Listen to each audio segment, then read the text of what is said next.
Thutha wa wetereri wa ihinda rĩa makĩria ya mwaka ũmwe nĩguo ndege cia kambuni ya Kenya Airways iheo marũa ma kũmba bũrũri-inĩ wa Amerika, thabarĩ ya mbere ĩtigĩtie mathaa manini ĩkorwo ĩkĩrugũrio kũrĩa ndege ya Kenya Airways ĩgũkorwo ĩkiuma gũkũ bũrũri-inĩ nginyagia kĩharo-inĩ kĩa JF Kennedy mũciĩ-inĩ wa New York. You make it possible to have a dinner in Nairobi and a breakfast in New York. That's what makes it a very nice project. Ũndũ ũyũ nĩ ũkĩte ũrĩ mũhĩũko mũnene kũrĩ kambuni ĩno ĩrĩa kwa ihinda ĩkoretwo ĩgĩtangathithia hathara. Arũgamĩrĩri makĩgĩa na itanya atĩ kwambĩrĩria gwa thabarĩ ici nĩ gũkũhotithia kũgarũra mabuku ma mathabu ma kambuni ĩno na gũtangathithia baita. We shall be connecting with the largest economy globally.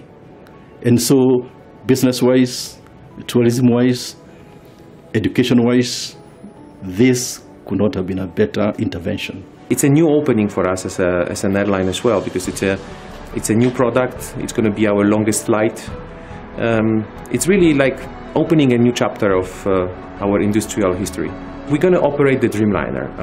We're going to fly roughly 14 hours each way.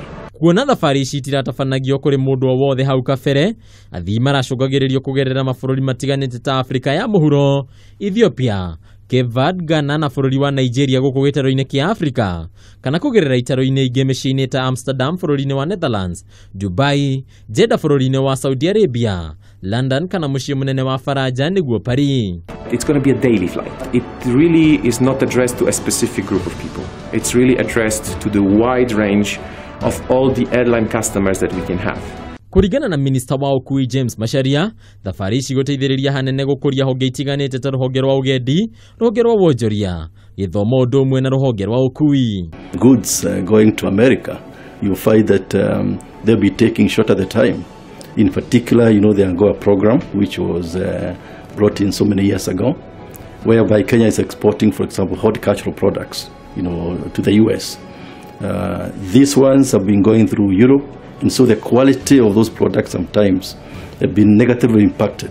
Kuona rĩu ndege ici itirĩkoragwo ikĩũmba iharo-inĩ ingĩ o ciothe, thabarĩ ya kuma Nairobi nginyagia mũciĩ mũnene wa New York nĩ ĩratanywo kũhũthĩra mathaa 14 ũkĩringithanio na mathaa 22 ta hau kabere. And this is our agenda as tourism, as well as the leisure tourist.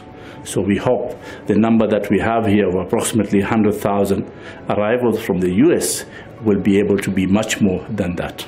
Ona kũrĩ ũguo ũkui wa ndege no ũratanywo gũkorwo ũgĩtũngio cindani mũnene makĩria kuma kambuni ingĩ cia ũkui ta Ethiopian Airlines iria ciũmbaga ĩmwe kwa ĩmwe nginyagia mũciĩ mũnene wa Washington DC, kambuni ya Fly Emirates, Turkish Airlines ũndũ ũmwe na kambuni ya Rwanda Air ĩrĩa nayo yambĩrĩirie thabarĩ cia ĩmwe kwa ĩmwe mweri-inĩ wa kanana mwaka ũyũ. Handũ-inĩ ha Kameme TV, rĩtwa rĩakwa nĩ Bataru wa Mwangi.